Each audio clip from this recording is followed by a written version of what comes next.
served as national president and you've gone to serve as JCI Executive Vice President. Which one stretched you the most? Consider them on the contrary. Some people ask me, which is your favorite? Or what do you regret? The only thing I regret in the organization is I never got a chance to serve as a local president. And like leading the 100th anniversary celebrations committee, it was something we were doing for the first time in JCI, and everyone wanted to be part. I would receive messages every single day on Facebook, on Instagram. How can we be part of your team? Because we were a dynamic committee and we were doing all sorts of things throughout the year. So each one of them has its own taste. I definitely do not consider them as stress factors at all. There is a reason So, that you cannot become a world president at 25. There is an age. There is an age. With all due wow. respect to everyone, some people can be more mature at 25 than in their 40s. Trust me. Mm. But at the same time, there is a specific reason why there is this JCI career ladder from 18 till 40 years old. Every single position you serve in, you learn a different skill mix. You're welcome. It's a great pleasure to have you here. But before I open your mic, I would like to read a short bio about you. I've compressed it, not to worry. It's not going to be long. Today, I'm honored to welcome JCI Senator Rania Haddad. She is a project management professional at American University of Beirut Medical Center with degrees in engineering, business administration, and a professional diploma in AI and data science. Since joining JCI Lebanon as founding member in 2005, she has held numerous leadership roles, including national president, JCI Vice President for Africa and Middle East, and Executive Vice President. She has been recognized multiple times globally for the outstanding contribution from peace initiative to sponsorship, and even chaired JCI 100th anniversary celebration, which I think is is a huge duty, man. A true example of visionary leadership. Please welcome with me, Rania Haddad. You're welcome. Good afternoon, Coach Temi. Thank you for having me today. All right, so we've had conversations, behind the scenes, and I really appreciate the way you look at things, which I want to dive into today. But before we start, how was your day? Busy. Awesome. Hectic. Wow. I That hope means yours was it's a smooth. yeah, so that means it's a great privilege having you today, despite your busy and hectic schedule. Thank you. I feel privileged. Thank you. All right, you're welcome. So I've read a short bio of you, but for people living under the rock, those are the people that do not know you. Who is Ranian? Just a simple lady. um, you mentioned the degrees that I pursued and about my professional life. And I've been a member of JCI ever since 20 years ago, an active member and an active alumni member as well. And it has really been a pleasure being part of this life changing organization. I attribute a lot of what I know and how I have been shaped to this beautiful organization. So, yeah, that's basically me in a nutshell. All right, thank you so much for that. Quite simple. So let's go back to how you joined JCI. You joined JCI in 2005, JCI Lebanon to be precise. How did that happen? Were you dragged? So I've had interviews with some people. Some people were forced to join JCI. So what's your own story? Okay, my story is a funny one. Um, One of my past university classmates, she got married to this gentleman, and I would go and visit them. And every time I would go to their house, I hadn't heard of JCI before. He would keep on talking about this organization, and he would use the JCI jargon. So for me, it like got really boring. And so I told her, next time I come, please let me know when your husband is not in the house. So one day he came and he told us we were like younger. I'm not too old, but I was younger back then. We were in, she and myself were in our late 20s. And he told us that he and his friend are planning to attend the World Congress in Vienna. in Austria. That was in 2005. So, two ladies in their late 20s, and you tell them about Vienna, it felt like a dream. So, we agreed that we would go with both gentlemen, and that was a turning point for me. And ever since then, I caught the JCI virus. Wow. So I like that you got the JCI virus. That's cool. That's cool. So you mentioned how you traveled to Vietnam. What was that? Was there a challenge traveling for that trip? Looking at the fact that it's a distance from where you were staying then. To Vienna? Yeah. No, not really. On the contrary, it was very nice, very smooth. We passed by Paris with a friend over there, and then she joined us. She's not a JCI friend. She joined us for the Congress, and we spent a few days after in Vienna, like to take a look at the city. On the contrary, it was very smooth and very nice. Yeah. So I was asking because you were still very young then. Was finance, catering for your trip, was it a challenge then? Not really. I had started working as soon as I graduated.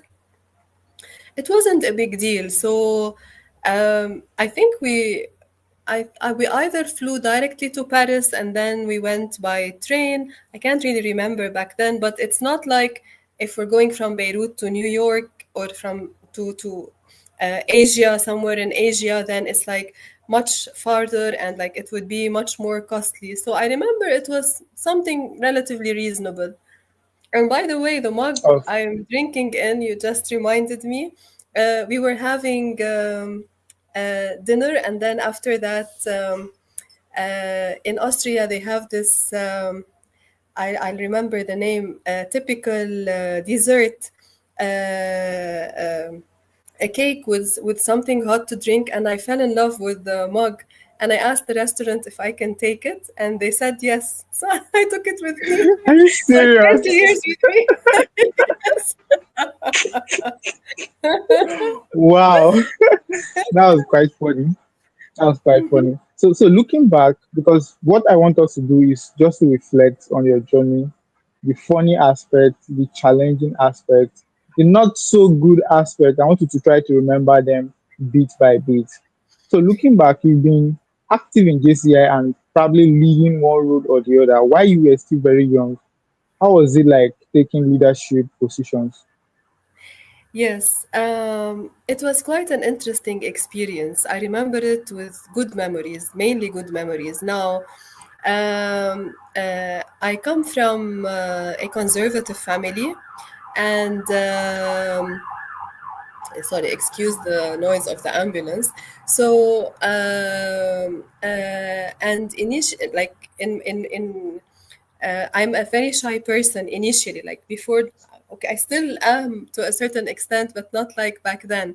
So I did not really have that exposure. I did not get an opportunity back then before getting in touch with people from different parts of the world. So in the beginning, it was like so different, and I felt a bit intimidated, like very, very shy. And then when I started as a founding national board member, so my friend's husband, after we came back from the Congress and we enjoyed ourselves and we learned a lot, and we got an idea of what the organization is about. He is the main co-founder of JCI in Lebanon. So he invited me to join him and some of his friends on the founding national board. So most of them, they were older than me. There was only, I think, one person who was younger than me, but the others were like well-established gentlemen. He used to work in Thomson Reuters. Others would work in other multinational companies. They were all senior managers in their companies. One of them was a professor at the American University of Beirut. So all of them were quite well established and exposed. So when we would conduct a meeting, I would really feel intimidated because, like, maybe if he would do like a round table for us to give our opinions. He was the national president in 2006. And so Even if I had something additional to add, I would be a bit afraid that it might not be right, like in front of all these established men. I was the only lady Mhm. among them, by the way. So I Wow. would, well, one of them was like, he was around 39, very mature, very kind, very nice. And he treated me like a big brother. So anything he would say, I would just say, I second what Habib says. Wow. So later on, when they approached me in 2007, now you know more about the organization. How about considering going to the JCI Academy, maybe becoming president next year? And I said, no, I freaked out. No, I cannot do that. I don't know. I don't know much about leadership. I need to learn more.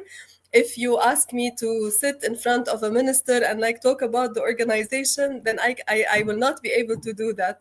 So this is a part in me that got much better in the organization after learning, after serving in different positions, in different teams. Definitely, you get out of your comfort zone and you learn a lot. It is a school in life. Awesome. Awesome. So I believe there are many people like you that are quite very shy, um, and they've not been able to get over it. How were you able to navigate yourself to get over your shyness, and what would you advise them to do? Well, I think mentorship is very important. That gentleman was my personal mentor. He was my mentor, the mentor of his wife. She later on also became a national president. And there was another lady who we collaborated with to establish a local organization. She was their neighbor in the north. So he mentored all three ladies of us, and he was a really, Mhm. really good mentor. And I really learned proper leadership from him. He opened my eyes to many things. And he taught us about, like in every institution, like in every company, like in every organization around the world, profit or non-profit, there are the politics of that organization. I learned them from him. And then in 2008, he became a vice president and into JCI vice president, and he was assigned to Europe. So every official visit he would go, he would share with me. I was National Secretary General. You know what, Rania, this Mhm. national organization is doing this. This might be a good practice that we might adopt back home, or we might customize and see what how it fits our own like community. And so he really opened my eyes. So all these learnings, I took them from him and I applied to my mentees later on in my JCI journey. So mentorship is Oh, very awesome. important in our organization.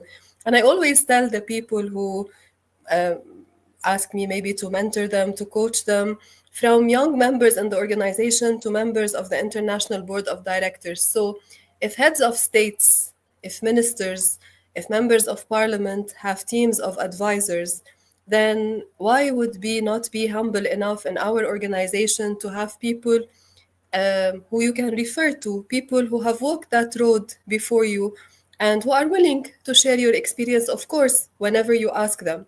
So, definitely, this is a game changer. Awesome. So you mentioned mentorship, and I want to lean on that a little. Two questions. Your own mentorship came without you looking for it. It came, just happened, and you just lean into it and you took it up.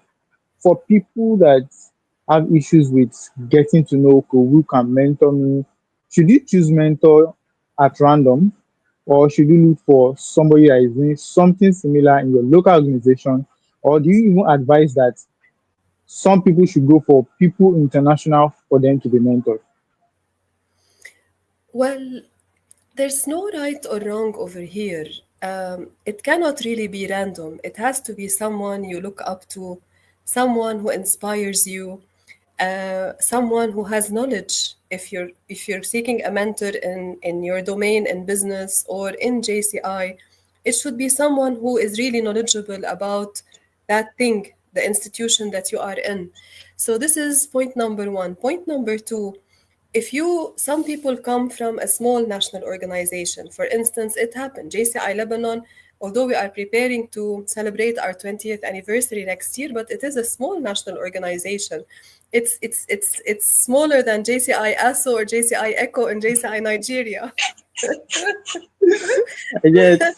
So it happened that my mentor Rami, and he later on became uh, 2011 JCI Executive Vice President. This was the highest position he served in. So it happened that he understood the system, and he was ambitious and worked on himself, and he lifted others with him. Some people who belong to small national organizations don't have this privilege. So there's no harm when you travel and you attend international JCI events, and you get to know other international officers from other parts of the world. If there are people you look up to, who you feel you trust, who you feel like they are a muse for you, then you can approach them and tell them, if you don't mind, I'd like to come back to you every now and then to ask you some questions. And they would, I personally, when someone approaches me, whichever the country that is, whether from our area or outside, I really feel privileged. And I feel that, okay, I am above 40, above JCI age, and I have all this experience. Why not put it to use? Why throw it away? If someone would like to benefit, I'll be happy to share. But of course, you cannot enforce yourself on others as a mentor. This is Yeah. something you have to understand well. Perfect. So I can attest to that when I reached out to you, you made it very easy for me to communicate with you. I mean, I felt very welcome. I can attest to that. So I can confirm that anybody reaching out to you will get your audience. I know you are very busy, despite that, you still make our time to attend to people and answer their questions. Thank you so much for that. So, still You're talking welcome. about mentorship. Hmm. So I have a question here. But let me, before I get into that, you served as national president and you've gone to serve as JCI executive vice president. So in between those years, you've also served in different capacity. Which one stretched you the most? If you ask me, I would have said perhaps JCI executive vice president. But I want you to speak to that. Stress, I don't really see it as stress. It was something beautiful. All those positions, I learned different things in them. I got different exposure. They were really something that I enjoyed. So I consider them on the contrary. Some people ask me, which is your favorite? Or what do you regret? The only thing I regret in the organization is I never got a chance to serve as a local president, because I started on the national board of directors as a founding member. And you really learn proper leadership as a local president, because Wow. the local board, they are the frontliners. They are the ones who are going to create the projects, and of course, in collaboration with their members, keep the people motivated, deliver results. What are we without projects? How can you maintain members if you don't have projects, if you don't have impact on the ground? So they are okay, national board members are very important and they do strategy, etc., but the heart, the essence, are the members and the projects and the local organizations. So this is something that I regret. If you ask me which one is my favorite among all the positions I served in, also each one has its own taste. As a JCI vice president, it was beautiful. It was my first time. I was assigned to three African countries in the south: Zimbabwe, Mauritius, and South Africa. And I was assigned to five Arabic speaking countries: Syria, Jordan, we had Egypt back then, Tunisia, and Morocco. It was my first time traveling to an African country on my own, and it was beautiful. It was out of this world. As an EVP, it was amazing to lead the whole area, to chair the conference, do site inspection visit, etc. Do impactful meetings with governmental officials in order, like, to waive applying for visas and let everyone get them upon arrival at the airport, so you can make a difference. Like, leading the 100th anniversary celebrations committee. It was something we were doing for the first time in JCI, and everyone wanted to be part. I would receive messages every single day on Facebook, on Instagram. How can we be part of your team? Because we were a dynamic committee and we were doing all sorts of things throughout the year. So each one of them has its own taste. I definitely do not consider them as stress factors at all. So I was coming to the 100th anniversary. In my head, I'm thinking it must be one of the biggest events you've handled because thinking of it, it has never happened before. And I want you to just run your mind through all the preparation. What what was in your mind where you were while you were preparing? I believe this will give some context to people sharing some other projects in their organization. It was something big, as you mentioned, like really, really big. And because we didn't do, like, if you become a JCI vice president, you know, there you have to do official visits, you have to finish before the area conference, you have to attend the area conference, national president's meeting, World Congress, etc. There are a set of like guidelines. They have been there for quite some time. Definitely, you can add your own touch, but in general, it's fixed. There's a specific pathway. Here it was brand new, and alumni, members, stakeholders, everyone had high hopes. And wow, 100th anniversary is like really something big. So I remember I had a nice committee, two representatives from each area. They were eight plus myself, nine.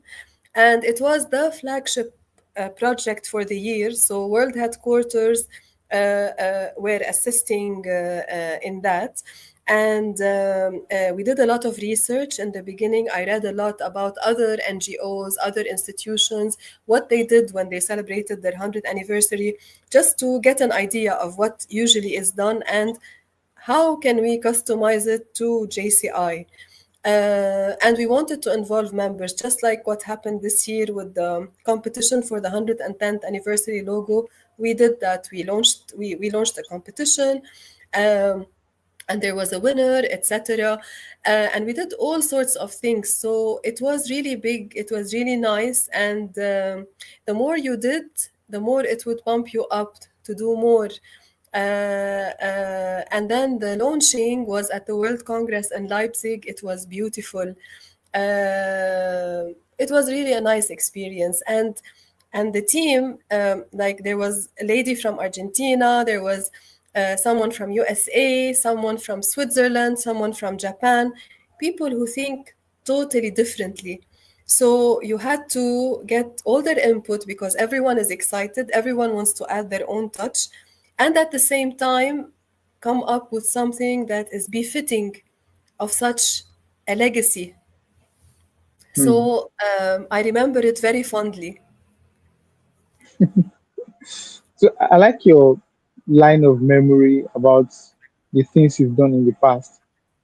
One part I would like you to really speak to are the challenges.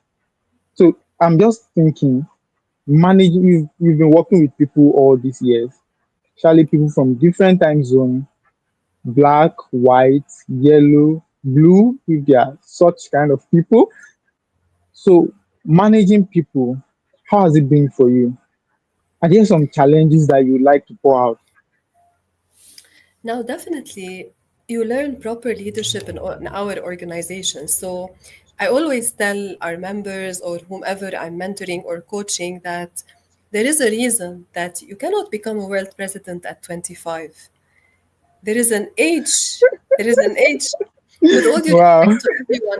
Some people can be more mature at 25 than in their 40s.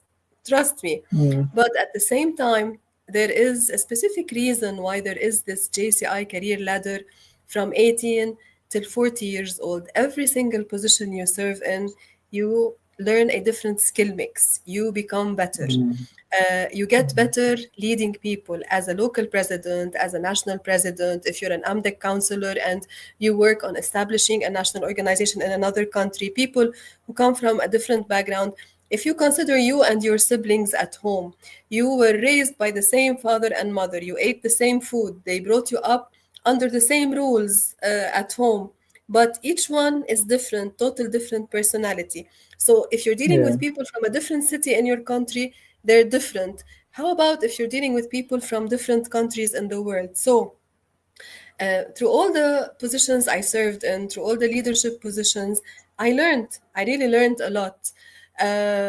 So you learn people skills, you learn psychology, you learn how to read in between the lines.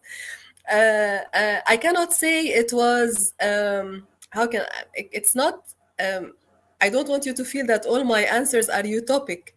It's just that the good things were way more than the bad things that happened. Yeah. If there were bad things, there were very, very, very few. Or I'm too passionate about the organization that I tend to see the positive side most of the time in the things. Yeah. But Okay. with time, I did learn. So I tried my best. Sometimes I would refer to my mentor if like things got a bit complicated. Um, or to our international advisor. He also played a key role. But with time, you learn. You learn how people from different countries, from different areas, like you learn how to motivate them, how to create like less conflicts. Yeah. What matters and So what does not matter. yeah. So you can tell right now that I like to lean on proclivity. You've been mentioning learn, learn, learn. How do you learn? You personally, how do you learn? Whether from experiences, something that you go through, you apply, and then you learn. Like if I did this and it turned out to be very good, then maybe next time I can do it again. Or I did that and it could have been better, so next time there is something I should do different. Or I refer to people who were there before me and I ask them. Mm. So I can tell that number one, you reflect a lot on what you've done. That helps you know what you should have done better. Then you also, I think you are very big on mentorship. You always ask questions. So having the right questions helps you and guide you. You have to be humble enough to listen. No matter how good you are, no matter how successful you prove to be, if you're not humble enough to listen, then this is a problem because you will not learn properly. Yeah, wow, wow, wow. So you've been awarded most outstanding on different levels, different capacities. Before this podcast, we've had few conversations and I noticed few things about you. Are you conscious of what you were doing that made you stand out, or you just came? Um, I put my heart into it. Is that all? Um, when you believe in something, when you love something, when you're passionate about something, some people out, or I always receive this question, um, how did you find the time? Or how do you still find time? Like you're even above JCI age and you are still hosted, you still say yes, you conduct trainings, you mentor others, you go and attend international events. I like the organization, I believe in its mission. So Mm, I did put my heart into it and I enjoyed what I was doing. I was learning from what I was doing. So then you give more. mm. So what's the best advice you have ever received? Now, I want you to think about this very well. What's the best advice? I've shared this story several times before. I remember I was Africa and Middle East Development Counselor in 2010. And back then, we didn't have National President's Meeting. We adopted this in 2013 in JCI, in Africa and the Middle East. So we used to have AMDEC meetings. AMDEC is divided into 5 regions: North, South, West, East, and Center. So each region would host sometime between January and February an AMDEC meeting in one of the countries belonging to that region. So in 2010, we were hosting it in Beirut, in my country, and I was the chairperson. And I remember we had different guests both from Africa and the Middle East, and because it is also an exotic destination for Europeans. So we had some Europeans coming to attend our event as well. And our international advisor was, who is now senior advisor, Pamphile Joffon from Benin. He came, he graced us with his presence, and he came to the event. And I remember right before the opening, I was running around, stressed out, ensuring everything is okay, coordinating with the people, but the stress was clear on me, on my face. And then um, advisor Pamphile back then went to Rami, my mentor, and told him that your daughter, it means his daughter in JCI, is too stressed out and it's clear on her face and members can see it. Mhm. Tell her that she's Wow. not supposed to show it. And so Rami Wow. came and told me later on. And ever since that day, even if I'm dying inside, I don't show it when I'm responsible for something. So I consider Wow, this that's very valuable. but looking at it, taking a second thought at it, do you think is good for you? What is good? You are dying inside and you're not, what if something bad happens? No, dying inside is maybe an overstatement, but I mean, no matter how stressed you are about you. Maybe you are the COC director of an event, you are the master of ceremony, and there are things that are like not on time, etc. Um, Oh, it's always good to be in control of your game. You can go and relax later on. Then you can go and lock up your room in your room. If you want to cry, you can cry. You can talk to someone. You can do whatever you like. But when you are responsible, you imagine yourself if you are reporting to your boss at work, and then that person is stressed out and they can barely focus and they're shouting and they're screaming. And then there's another person who is in a very stressful situation, but they are in control of themselves. They are able to yeah, concentrate, to focus. They are able to properly talk with the people. They are able to properly get things done. So they are much more capable of delivering. So it's totally different. awesome. You would look up more to the person who is in control of themselves than to the person who is stressed out and who is freaking out. This is what I mean dying inside.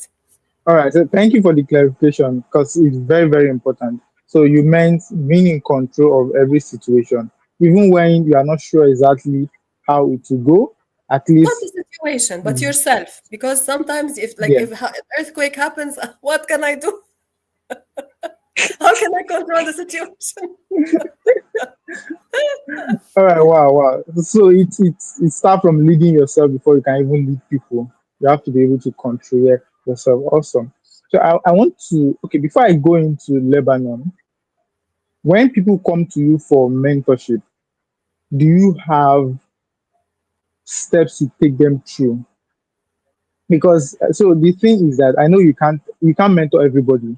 Some people will come just to take away your time. They will distract you unnecessarily. At the path you take people through to be able to ensure that you have done your best with them. There aren't really specific guidelines because it depends on the person. Some people Mm, might need just a small push, some others need more intensive work. And I don't remember having been in a situation where there was someone coming to waste my time. Like, nowadays everyone is busy and everyone has many things to do. So if they, at least so far, the people who have approached me, whether in my national organization or from outside of it, they were to a certain extent serious. So it depends on the person. Then I figure out, or I try to figure out, like how to open their eyes. okay, okay. So I researched a little about Lebanon. I've not been there before. For Nigerians that are watching this right now, or that probably might be watching later, tell us about Lebanon. What do you think you should know about? It's the most beautiful country in the world with all its trouble. No, no, no. I won't take that. I won't take that. You've been to Nigeria before. You know how beautiful Nigeria is. You've been to Abuja. Yeah, So be by the way, sincere. happy Tell us about Independence Lebanon. Day. I heard you are celebrating your Independence Day today, so happy Independence Yeah. Day to all Nigerians. Thank you. Well, Thank you. Lebanon is definitely a country, how can I say? Um, it has had a troubled history, okay, because of its geographic uh, position between the East and the West. There were many countries historically and different civilizations that were interested. I was, by the way, conducting a session on Sunday morning to a local organization from India called JCI Tripprayar, and they wanted it to be a cultural session. Um, Not about a self development topic, uh, but they chose that I speak about Lebanon. So I was researching all the weekends. And so the question is very relevant right now. So historically, we've been through a lot of turbulence. Many civilizations came, settled here, or occupied our country. We got our independence back in 1943 from the French, and we're going to be celebrating it on November 22. And ever since 1943, many things have happened in our country. Others wars broke out. From 1975 till 1990, imagine 15 consecutive years, we had a civil war. We currently have a partial war from our southern neighbors. Um, it was a very turbulent history, but this um, gave people resilience. People Mm, became very resilient. So, Lebanese or Lebanon, it has always been known as the Switzerland of the Middle East. Beirut, our capital city, is very well known as Paris of the Middle East. yeah. It's filled with natural things, places you can go to. Although it's small, it's 10,452 square kilometers, but there are plenty of things to do. There are plenty of things to see. The coast is from the north till the south. You can cross it in 3 hours. You would have crossed all Lebanon. And it's on the Wow. Mediterranean Sea. There are many activities that can be done like in the sea. Many archaeological sites to visit, many sites that are listed on the UNESCO heritage list because they are preserved. Um, People are known for their hospitality because tourism is a main economic pillar in Yeah. Lebanon. We have delicious food. So people love the food over here. So I personally am in love with my country, with all the troubles that it has. I love Lebanon. That's why I see it. I've been to more than around 43 countries in the world. Wow. No place can beat my Lebanon. With I all due respect, agree. You have it. All in right. my So I eyes, also want in to my ask, in your eyes, it's accepted. I want to ask, are there ways um, Nigerians can collaborate with Lebanon? So when I say that, I mean for Nigerians, especially Gen Zs that are just coming up, they like to work remotely. Perhaps there are opportunities in Lebanon that Nigerians can tap into or connect to. Do you have anything to say about that? yes, I think nowadays, especially after COVID-19 and when remote working became uh, much, it's different than before. So it was a turning point in the history of mankind. Now, for instance, I studied at the American University of Beirut, which is one of the most prestigious universities in the region. It dates back to 1866. We have a student body of, and I work there, I work at their medical center. So we have a student body of more than 8,000 students coming from, I think, more than 80 different countries, and many of them are also African countries. There are all sorts of scholarship programs that allow students to come and to get proper good education without their parents having to sell a kidney or break their bank account. So this is one of the opportunities, and I even know like there are 70 or 80 student clubs on campus. There are some African clubs or student societies over there, so this gives you an idea. This is one way, for instance, some young Nigerians might like to come experience the country and the education over here. As you mentioned, maybe online working, there are all sorts of maybe different jobs that you can find online, and depending on whatever experience that company or that person has, then maybe they can seal a deal. So this is how I see it. Yeah, thank you. So talking about that, you have career around engineering, business, artificial intelligence, and data science. But before I go into that, let me talk about how JCI has impacted your personal, not personal life now, personal businesses. How were you able to manage making money and running JCI? Well, when you're passionate about something, then you make time for it. So I'm an employee, I'm not an entrepreneur. And as an employee, you know, you have a limited number of days off that you can take throughout the year. So what I would do is I always I'm very cautious about how I take my days off. Most of them are reserved for the area conference, the national president's meeting. If I have, sometimes I'm invited because I have an assignment, like to lead the JCI Rise Academy at the NPM, etc., or at the World Congress. So I don't just take my days off just maybe to go shopping or just to enjoy a day off at home. No, I study them very well. And with time, the rule here is like the number of days off increases. The more years you serve in that institution, you get more. So I tried to manage, and because it impacted me, JCI, and the experience there on a personal level, then it gives you added value among your colleagues. You have a different way of dealing with people. You have a different way. You learn in JCI how to conduct a meeting, how to come out of a meeting with action points that you're going to have to follow up because you have to deliver. And over there, you're doing it for free. Here, you're doing it, you're getting paid, and you are interested in Hmm. getting promoted, etc. Over there, you're doing it in your free time. And worst come to worst, if you fight with someone, if there's something you don't like, just turn your back and you leave. There are other NGOs where you can go and invest your time in. So you learn a lot of things that impact you on a personal level, which you can also apply at work. Yeah. So talking That's why they about call it a school in impact, life.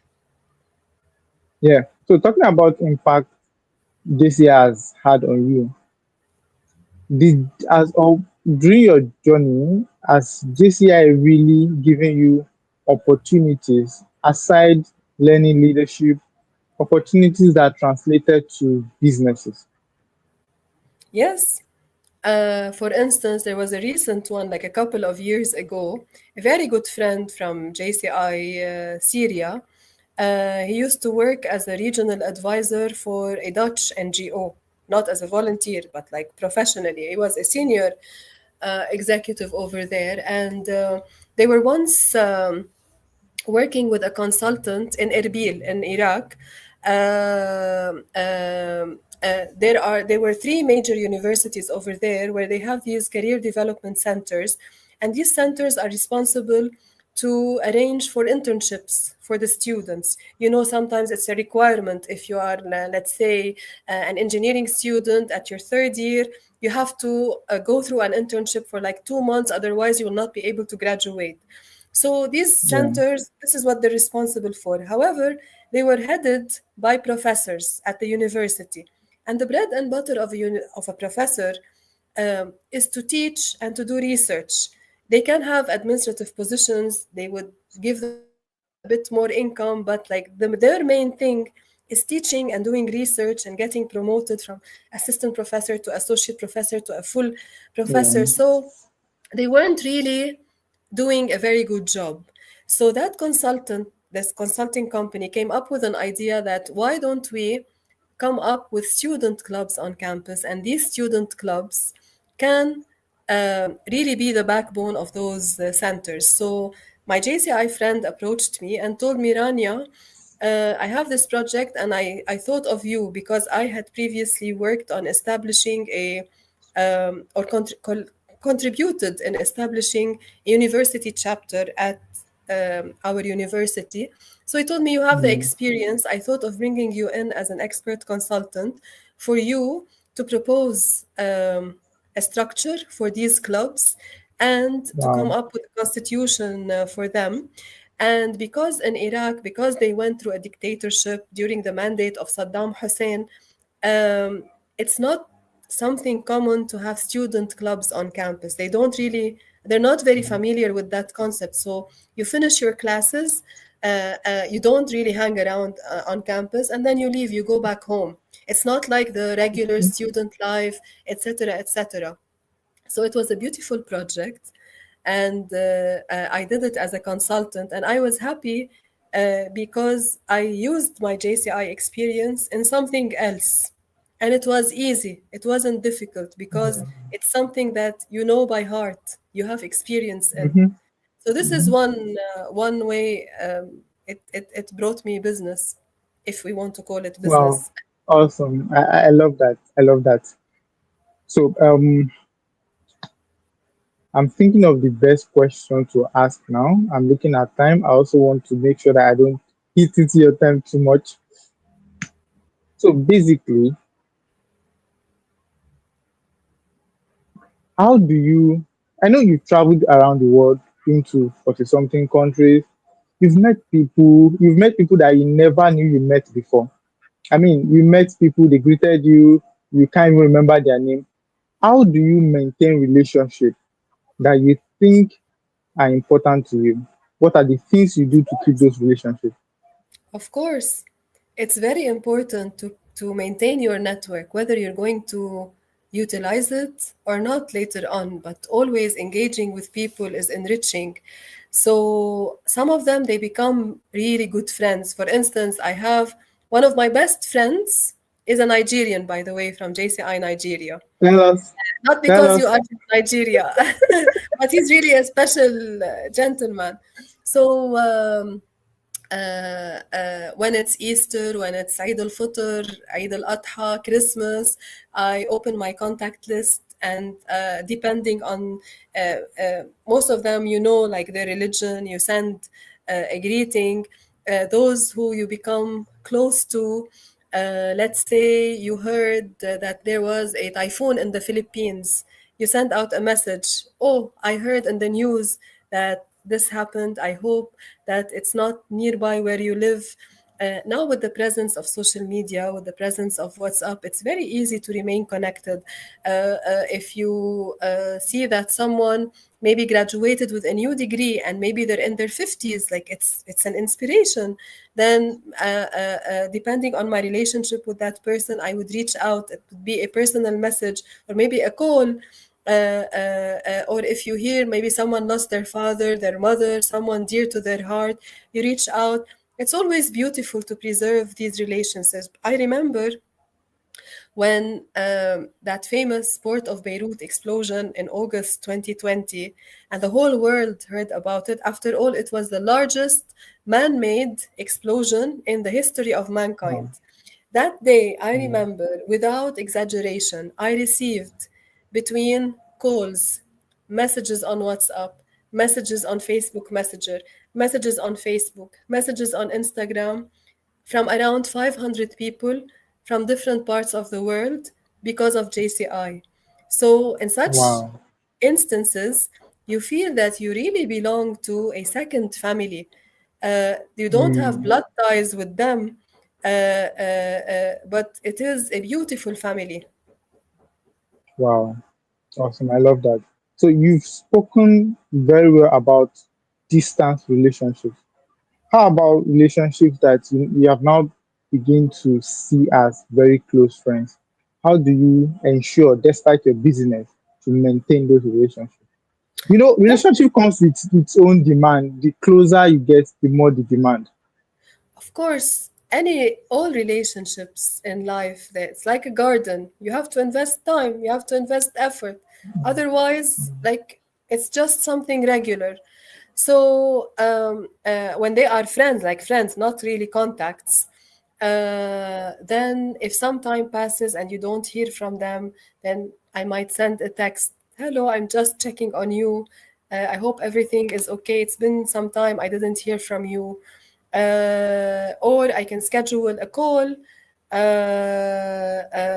You have to take initiative. Like sometimes, of course, you get Mm, very busy, but it's impossible that every single day you are 100% busy. Like there will be some time where you might have the luxury of maybe sitting down for half an hour. Maybe you're in the taxi, okay, on your way to mm, somewhere. And if that person means to you, you will find time. I can be waiting for the elevator and text someone, mm. So depending on the someone. what I'm picking from this is when you think of someone, the next thing is to reach out to the person. It's not that the next thing, sometimes no, some people, you think about them, especially now with social media. You see a post, you see maybe they are tagged in a photo, they were somewhere, they did something, etc. It's not that you directly reach out, no. If it's a friend and it's been some time, or you're just uh, getting in touch the normal way you do with friends, then you reach out. Sometimes no, you just, okay, you read something about them, not necessarily an achievement, they were here, they were there. You don't then reach out to them, so it depends. I get, I get, I get two more questions and I'll let you go. What are you working on right now that is very important to you? Is there something like that? um Uh, Yesterday, there's this program where I worked called the Next Generation Leaders Academy, which they had adopted from other universities, like from USA. It's like a nice 1 year program for free at work, where they choose 20 to 25 different people, both from the medical center and the university, staff, faculty members, doctors, I mean, medical doctors. And you learn different types, different things related to leadership and strategies related to the institution you work in. So, this also allows you to grow further at your work. So my boss submitted my application, and I'm hoping it works out and I It get accepted. will. It will. So Hopefully, when it works out, we are going to celebrate. How do we celebrate it? God willing, we celebrate by taking it seriously and learning. Oh no, no! How do we celebrate this? We need to pop something. Yeah, in Nigeria, you pop champagne. Oh, we What do pop you pop champagne over here there? as well. We pop Oh, champagne. good. All right, good. Thank you so much. I enjoyed the session I'm having with Thank you. So the last question is there something you would have loved to speak about that I probably didn't ask you? Something on your mind generally you would like to speak about? Something specific? Mm, I can't really think of something specific right now. Okay, the major part of the talk was about JCI, and you Yeah. tapped upon different things. Frankly, I can't remember something specific that, like, I really wanted to talk about here. Okay. So if you meet, what would be your advice to your younger self? Take things a bit less seriously. Really? Some people call me Madame Serious in the organization. Okay, so are you taking that advice right now? Are you taking the advice right now? With time, I learned that you can, of course, without impacting your values, the quality of your work, etc. There are levels of taking things seriously. You don't. It's not always the extreme. There are gray Mm. zones. It's not only black or white. You are still taking things seriously, I tell you. And I'm going to mention someone's name and I will report you to the person. Should I go ahead? Report me. Yes. I will Report tell the me, which person to means tell it you. has a negative Yeah, yeah, connotation. yeah. No, no, no. I'll tell the person to tell you to take things, stop taking things seriously. I will reach out to President Pascal. Okay, we're good friends. Reach out to him. We So were together in Abuja and his wife. exactly. So I'm very close to him. I will tell him to please tell you to please take things easily, easily. Okay, reach out to him. All Pascal is right. my Thank you so senior. much. I was his Peace is Possible committee chairperson, which was his Yeah. flagship program, and definitely he's my senior. So, okay, I will listen to him. All right. Thank you so much, Thank you Senator for having Ranian. me. I I really enjoyed it a appreciate your lot. time. I Thank hope you. you have been able to reflect very well on your past experiences. And I hope that beyond, I learned a lot. I hope that you've also thought of some things you probably could adjust on, especially this taking things seriously. When I reach out to you, I'll ask you, are you taking things less seriously now? Deal. All right. Thank you so much. I will end it here. I really appreciate your time. I do not take you for granted at all. Thank you. Have a blessed day. Thank you and keep up the good work. Goodbye. Yeah. Thank you.